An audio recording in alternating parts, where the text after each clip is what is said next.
true, and glory shall be. Ladies and gentlemen, who's ready for some Marvel magic?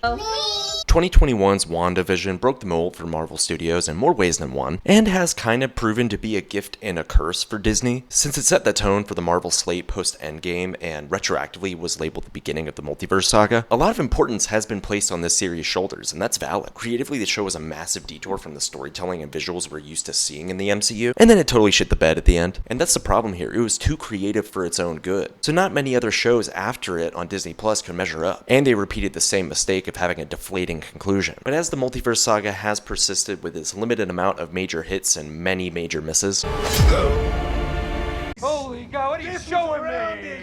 Come on! Marvel has found themselves at a crossroads again like they were in 2021. The box office returns on The Marvels and Quantumania were abysmal, Secret Invasion was a $212 million dumpster fire, and the behind-the-scenes drama that Variety reported last year showed a studio in total disarray when it comes to their process behind television production. And that's before we even get to Kang. I am King! I'm not buying that crap anymore! The restructuring of Marvel's path to get to Avengers Secret Wars has included Bob Iger returning to Disney to regulate quality control, Deadpool and Wolverine placing Marvel at the top of the box office again, putting the Jonathan Majors legal complications to rest through his firing after his conviction, and forming a clear plan, as clear as it can be, with Robert Downey Jr. as Dr. Doom, all to prove to fans that these years of setup weren't for nothing. And that's where I'm a little puzzled as to Agatha All Along, a semi-sequel to WandaVision, still was allowed to make it through what seems to be major cutbacks of MCU fluff. So it begs the question, did we really need this? Yeah, we really did. It's been Agatha all along.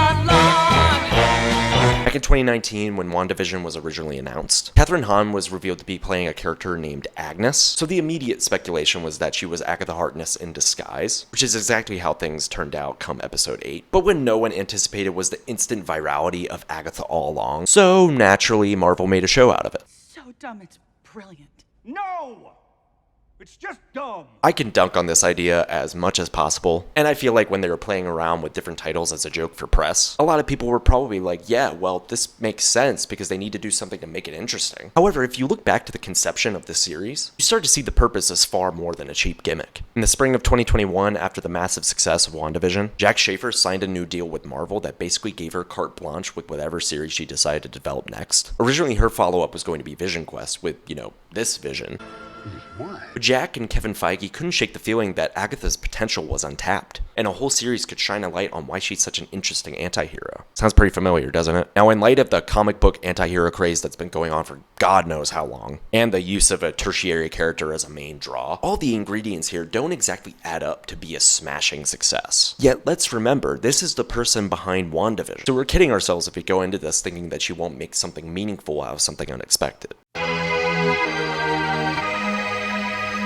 One of the things I, and I'm sure pretty much everyone else, loved about WandaVision was its framing device, utilizing the sitcom format through different styles and eras of the genre. The fact that we got to see that again through the lens of prestige TV was absolutely awesome and more inventive than any other Disney Plus series has been of late. Firstly though, let's have a conversation about pastiche. The Mare of Easttown ripoff in the first episode is true crime parody at its finest, embedding subtle satirical jabs at the self-seriousness of HBO shows. And honestly, it's as hilarious as it is informative, reframing our view of Westview post-WandaVision. The little glimpses into what's going on give us a reality bend, easing us into the actual tone of the show. So from there, we get a tilt that's whimsical and fitting for the pastiche that they're playing with, so it doesn't come out of left field. We get a getting the band back together episode, and each trial episode leverages the genre work to its advantage, tying into the characters' arcs and desires and trauma. And the reason it all connects is because the second episode establishes these things so efficiently through showing and not telling. That way, once we hit the Big Little Lies episode, and the Suspiria flourishes, and the 80s slasher horror, we can let go and have fun with the concept without being bogged down by exposition. Speaking of exposition, they really killed it on that end.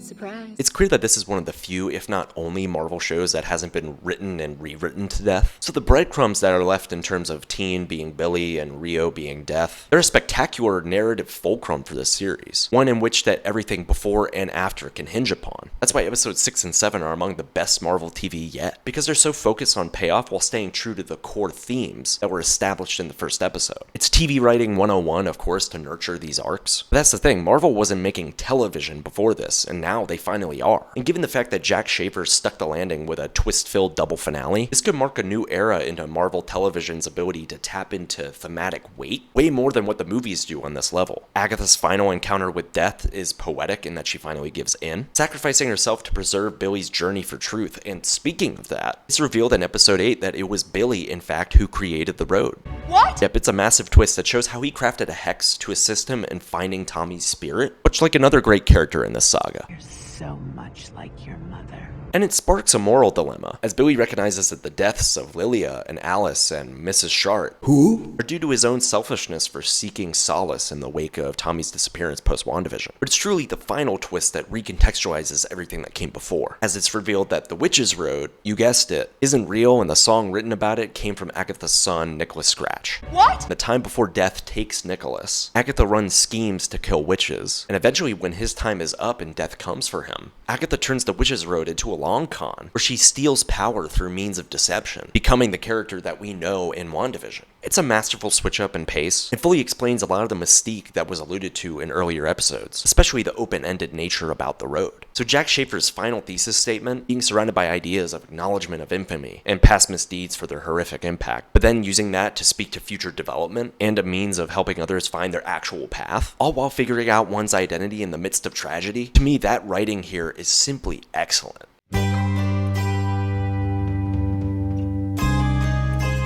It's not a secret that the MCU's interconnectivity over the course of Phase 5 and Phase 4 has left something to be desired. Be my son.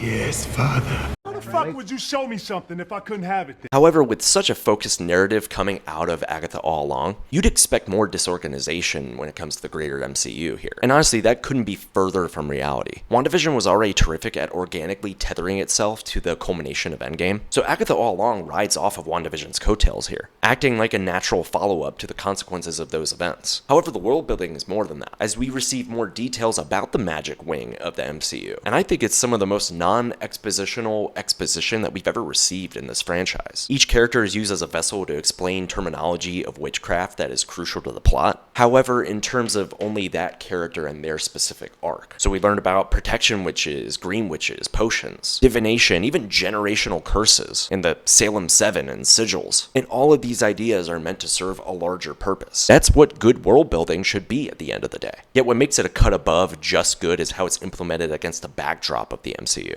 Let me explain. We often view the MCU's world as one that's akin to our own, just on a heightened cinematic scale. So as the universe has progressed and more wild, out there concepts have flooded the MCU, like aliens and demons and super soldiers, which have corrupted the normalcy of this world, we see these anomalies through the eyes of proxy audience members. A perfect case of this in Agatha All Along is the Kaplan family. In the brilliant flashback episode, we see the madness of Wanda's hex from the POV of young William Kaplan, and witnessing his and his mother and father's accident from this angle is horrifying and grounding, more so than any depiction of this perspective in the MCU. And because we get to see more of that due to Billy's soul entering William's body, the terror and confusion of experiencing Billy's powers for the first time, it's extremely disorienting. So when it comes to how this applies to the overall franchise at hand, it digs new roots with hyper-specificity to magic, so that down the line when these powers and how they impact others come into play, say maybe in Secret Wars, there will be a significant payoff. Also, I adored the little asides about the hex being an Avengers training exercise, You're so adorably trusting. which was a nice callback to this line here.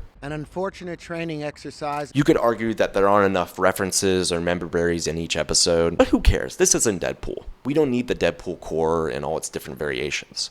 The proposal. But it's exciting that Jack Schaefer and Marvel in general were so tactical in subtly lacing lore into the fabric of the show's foundation, and it makes for a rewarding experience as a Marvel fan, so I'd say that this is great.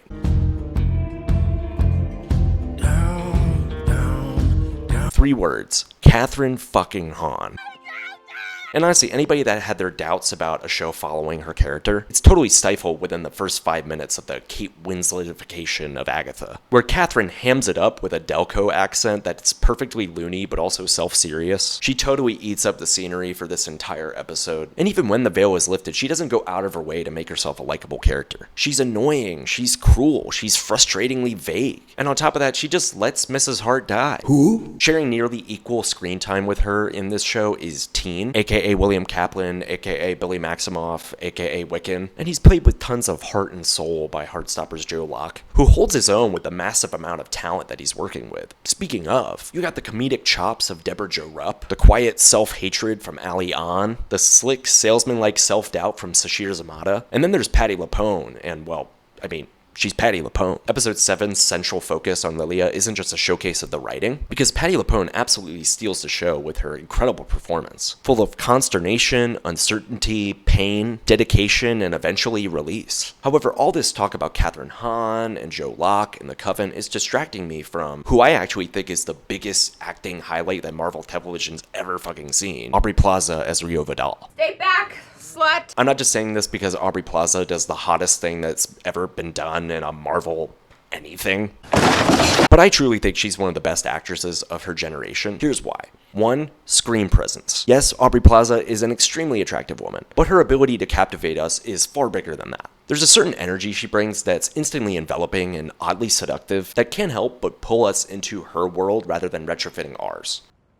Heard you guys were having a party. 2. Balance. The best part of Aubrey's portrayal of death is that we still kind of think she's awesome. Is that because we like Aubrey Plaza outside of the character that she plays? Of course. But that's also a testament to the level of whimsy that matches her level of seriousness. That boy's not yours is a line that could be delivered millions of ways. But the way Aubrey pulls it off is unique, as it speaks to an unnamed pain and suffering that makes us care. And that wouldn't work so well if she didn't dial up the kooky, funny, sinister, let's kill 'em all energy to 11. 3. Simplicity. Back on Parks and Rec, Aubrey's April Ludgate could have been called out for the lunacy and macabre angle that the actress brings to the role, which is thanks to Aubrey's acting, but I think you could chalk that up to how easy she makes something complicated look. What I mean by that is, Aubrey plays April pretty much like a normal yet frustrated, self-described weird girl in her early 20s, but she makes that version of this tried and true formula stand out with a highly intriguing choice around how she decides to frame this frustration. Defense mechanisms. April's apathetic nature is often derived from a fear of letting others in, and Aubrey plays into the humanity of that idea as Rio as well. That, my friends, that is top tier acting.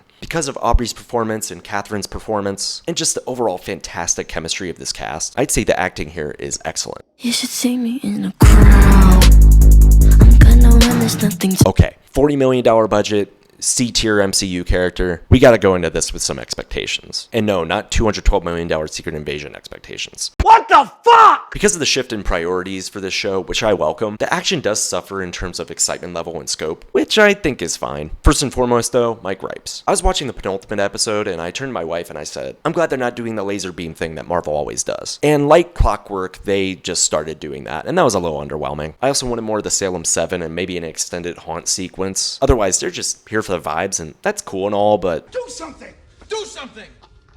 Do something! Lastly though, the riding on brooms scene I thought was corny as hell, and it just didn't jive with the rest of the visual style. So I think the CG just hits rock bottom at that moment. Otherwise, I thought the action in this series was extremely creative. Episode 1's fight with Rio and Agatha oozes with sexual tension, undercut by jarring, flashy quick cuts that have more in common with horror thrillers and their geography than action films. There's also the demon exorcism by way of Fleetwood Mac worship that's honestly so campy and awesome. I loved it. The excellent tarot card reading scene is brilliant, especially in its use of character development in order to inform the action, and that's something that Marvel could take note of in the future for both its shows and its movies. And as cheesy as the Wiccan reveal is, it's fun and it's whimsical and it feels ripped right from a panel. So it's the kind of action in this series that leaves me thinking that it's good. If I could save time in a bottle. Alright, I'll admit it, the Billie Eilish needle drop in this show just totally sucked. You should see me in a crowd. Hey!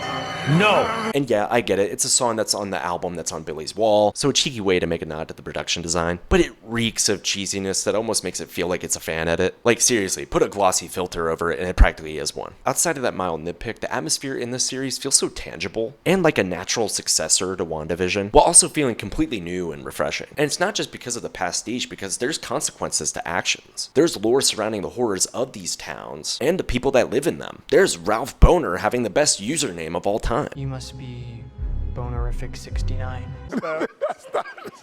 But best of all, the excavation of the witchcraft world in this show solidifies that this isn't just a corner for Feige to tick off his checklist, but quite possibly is an area for Marvel that contains the most depth relative to the cosmic and street levels. So because of that dedication from the start, I'd say the atmosphere on this show is great. Down, down, down, down, down. Marvel's first post-Secret Invasion TV show is a rousing success, reminding us that when Marvel Studios locks in on a particular concept, they deliver high-quality entertainment. So yeah, this project is simply excellent, and better than Deadpool and Wolverine in my opinion. It may not be the greatest MCU TV series, but it carves a new path for Marvel television that's promising for the future, especially now that we got a whole new slate coming soon, namely Daredevil and Wonder Man and a ton of animated shows, which I'm really ecstatic about for the first time in a while. And sure, Ironheart looks like it's a product of the Bob Chapek era of Disney, but come on, it's a great time to be a Marvel fan again. So let's just sit back and take all the wins that we can as they flood in. Alright, that's all I got. See ya!